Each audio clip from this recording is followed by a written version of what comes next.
Hey everyone, welcome back to the channel. I appreciate you clicking on that video as always. And today we are back with another weekly wears video, what I wore every day last week, all 7 days. If you are new to the channel, we do these weekly wears videos every Monday. So if that's something you're interested in watching, please be sure to subscribe to the channel. And guys, we are so close to 2,000 subscribers. To everyone who's subscribed, thank you guys. It's truly appreciated. We are so close. I couldn't be more excited. I'm humbled by it and I truly appreciate it. But without further ado, let's jump into it. So on Sunday, I was working. I had an open house. The scent I decided to go with is Creed Aventus. Fruity, smoky. It has a pineapple accord and some birch. As I've said in other videos, there's nothing more I can say about this one or that can be said about Creed Aventus. It's so popular. It's sort of becoming this polarizing scent. On one side, you have people that are really proponents of certain clones of this fragrance. And on the other side, you have the purists who say no clone stacks up. I would say I'm somewhere in the middle of that. I understand that owning a clone, if it's close enough and you don't care about spending as much money as a Creed costs, particularly Aventus, then I understand. A clone, if that scratches the itch for you, so be it. I also understand the purist perspective of smell, especially if this is something that you've worn for a significant amount of time.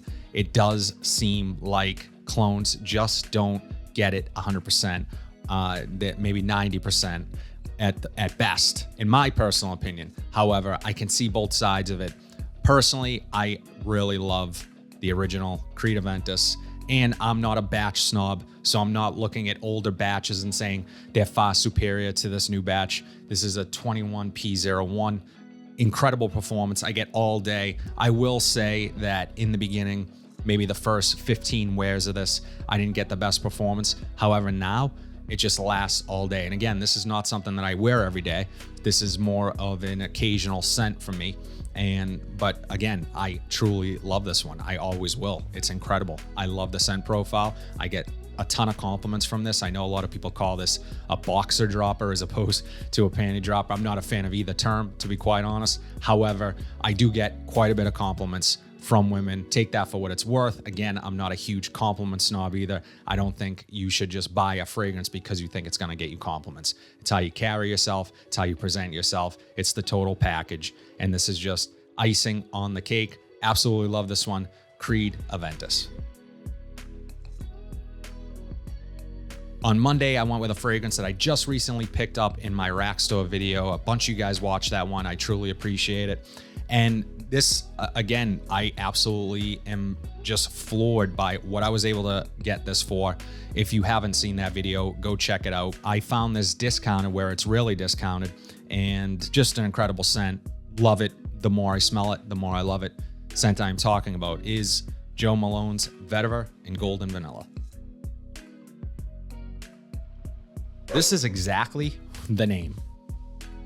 I get vetiver and I get a beautiful vanilla. It's not a sweet, cloying, frosting type vanilla. Very nuanced and subtle while getting a ton of smoky vetiver. The combination of the two, although you see those two notes in quite a bit of perfumery, the way they're used here and the way they're sort of put up front as opposed to just, usually the dry down is when you see those notes. They're just, it's just stunning. I love the transition. I love how the vetiver becomes almost green and grassy in the dry down, but opens up sort of earthy and smoky, and the vanilla stays consistent throughout. This is an incredible scent. It's my favorite from the Jo Malones that I've tested. The way Jo Malone sort of promotes this fragrance is they encourage it to be layered with their other fragrances. So that's not something I've done. This works great on its own. Longevity all day, awesome longevity. I get wafts of it and waves of it as the day goes on. And this is not strictly a cool weather fragrance. I would say that you can wear this in the warmer weather as well, and you are gonna smell great. Jo Malone, Vetiver in Golden Vanilla. If you guys follow me on Instagram, be sure that you do. If you do not yet, you will know what I wore on Tuesday because I posted it on my Instagram and I just talked about it a bit on there. But the scent that I am talking about is, got a little junk on the cap there. The scent I am talking about is Issey Miyake's Le Dissy Pour Homme Intense. So right off the bat, I get a lot of that sort of dry, bitter, borderline sweet yuzu citrus up top. Signature for this Issey Miyake line, and it's beautiful. But what I love about it is that it's blended with this smoky incense. And it's a freshie, but it walks the line of also being a bit darker and really a fantastic transitional scent from day to night, in my opinion. I also like how when I wear this, it is sort of two fragrances depending on the elements and my environment. So if it's warmer, I'm picking up more of that citrus opening. I'm picking up more of the fruitiness and that bitter yuzu.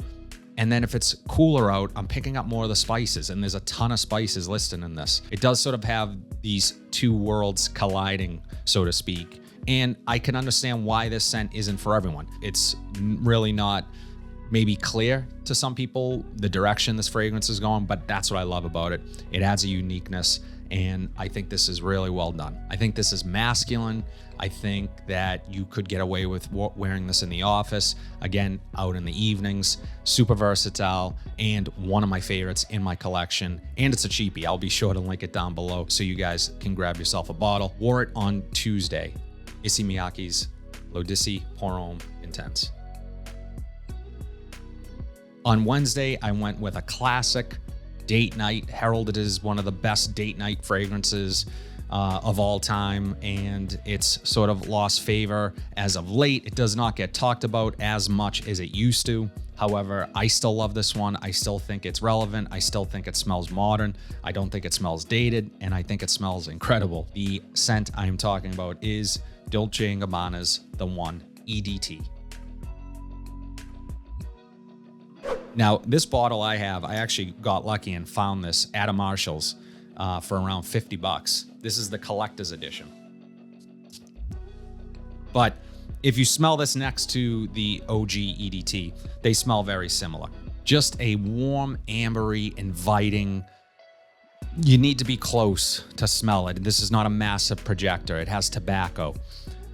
The citrus up top is almost like an orange, like a dirty orange citrus. There is some spiciness coming from the cardamom, a bite of ginger, that ambery sort of sweet tobacco dry down. This is a unique fragrance. This doesn't smell like a lot. I think a lot of things try to copy sort of its essence, but none of them do it quite as well as Dolce & Gabbana's The One. I understand why this is a beautiful date night fragrance, because it is just very calming and soothing and inviting. You kind of want to discover it and smell it more and get a little closer. If you're on a date, especially with someone new, this is a perfect scent to not sort of deter them or turn them off or make them notice your fragrance too much. I tested the Parfum Intense version or the EDP Intense version of this the same day. That one ain't it. That one ain't it, boys. This one is the one you want to grab. Stick with the EDT. You'll be fine. Love this one. Dolce & Gabbana's The One. On Thursday, I went with one that's been rumored to be discontinued one day, and then the next day it's available, and then I've never really seen it not available. So I think there's just a lot of conjecture and just people assuming because they heard it somewhere that this is discontinued. The last I heard is that it is not discontinued, and that was directly from the brand themselves. But nonetheless, an incredible scent, and one that I would say is a must try for most men, especially if you are a fan of the original of this fragrance. But the scent I am talking about today is Acqua di Gio's Profumo. This is my favorite flanker in the line aside from Absolute Instinct, which is another one that doesn't get a ton of love, but this one does get a lot of love, and for good reason. It's the OG DNA. It lasts as long as the OG DNA. It performs as well and projects as well as the OG DNA and the OG EDT, I should say. However, there is this added incense note. It's a bit darker. There's more patchouli.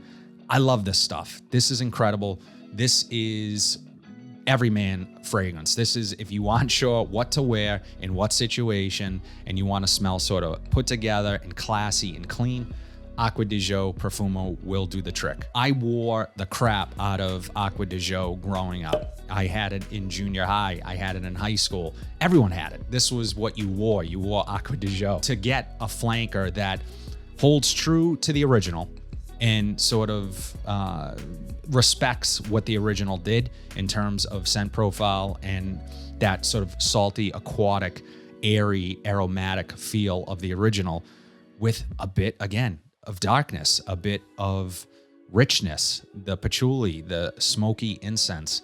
Incredible. Much like the Les Dissiporum Intense, that sort of combination of the fresh aquatic citrus with the smokiness. Not everyone's going to like that. Either you like one or the other sometimes. But I think the way they blended it, the way they've done it, it's beautiful. It's beautiful. A must try, again, in my opinion. All day performance, works great, performs great. Nothing to say bad about Acqua di Gio Profumo. Wore it on Thursday. Acqua di Gio Profumo. So it is getting a little colder here in the Boston area. So I'm going to start reaching for some of those fragrances that are traditionally colder weather fragrances. However, I have committed to myself in the next year, 2023, as I continue to grow this channel, to not limit myself based on weather. It's how I've sort of pretty much always chosen my fragrances. What I wore on Friday would sort of fall into the category again of a cool weather fragrance. My favorite from the line, Polo Red Extreme. If you have not smelled this, you should, because this is incredible. It has a coffee note in it, and I don't get a ton of the coffee. What I do get is that red sort of deep fruitiness that you get from the original Polo Red, which I enjoy, that cranberry note. I enjoy it. I'm not a huge fan of that fragrance. I do much prefer this. This is a bit more powdery. There's more tonka bean in this. It sort of evokes cool weather, fall, hoodie season, that type of thing. And it's inviting, it's warm, it's masculine at the same time. This can be a bit cloying, so you have to be careful with the sprays. In my opinion, the tonka is a bit sweet, leans on the sweet side. The coffee, as I said, I don't get a ton of the coffee in this. I never have. Some people get a lot of the coffee. So it really is dependent on your nose. I think what I'm getting from this that adds to the powderiness of the scent is that coffee along with that tonka, because I do get a powdery vibe from it, and I have gotten powdery vibes in other coffee-based fragrances. I get really great performance from this, 7+ hours, and decent projection for the first couple of hours, and then I just get wafts of it all day. It will smell on my clothes the next day. Really great performance, and my understanding of this is that this may be discontinued. I do believe it's discontinued. I'm going to try to link it down below, but just an absolute great scent. If you're a fan of Polo and you've pretty much only tried their Freshies or their Blue line, definitely give Polo Red Extreme a shot. Wore it on Friday, Polo Red Extreme. So finally on Saturday, I went with a fragrance that I truly want to get more into this house. I want to try different fragrances from this house, as they get a lot of love within the community for being really well done, really high quality at a fantastic value. Scent we are talking about today is Guerlain Homme Eau de Parfum. This is a freshie. It's spicy. It is minty, which is my favorite part about this fragrance. And it's green, a lot of vetiver. There's some floral notes. This is a beautiful, beautiful scent. The opening is the best part about this scent. The dry down's nice too. The dry down is fairly basic, a lot of vetiver, and just this soapy clean feel. But the opening is stunning. Lots of mint, lots of that juicy, sweet lime, and you get a bit of booziness. So it's almost like a cocktail, like a mojito. Think, something like you're on an island vacation and you're drinking from a coconut or something, or one of the glasses with the muddled mint at the bottom of the glass.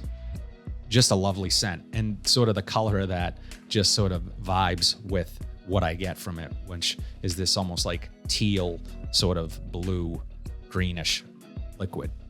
For an eau de parfum concentration, I will say it lasts a little bit. Mainly that vetiver sticks around, and that's pretty much all you get. But the opening is worth trying and just getting your nose on this one, because Guerlain does a really great job of using quality materials, keeping it smelling sort of high quality, like you spent way more money on the fragrance than you actually did. And that's just the vibe I get from this. So really great value. Definitely will be exploring this house a bit more. Let me know in the comment section below if you have a favorite Guerlain. I am looking to try a few, but wore it on Saturday. Guerlain Homme Eau de Parfum. As always, guys, let me know in the comment section below what your weekly rotation was, whether it was 1 fragrance or 10. Let me know what you wore last week. If you like what you saw, please be sure to like, comment, subscribe, share this video, hit that bell notification so you are updated whenever I upload new content. But until then, have a fantastic week, and I'll see you in the next video.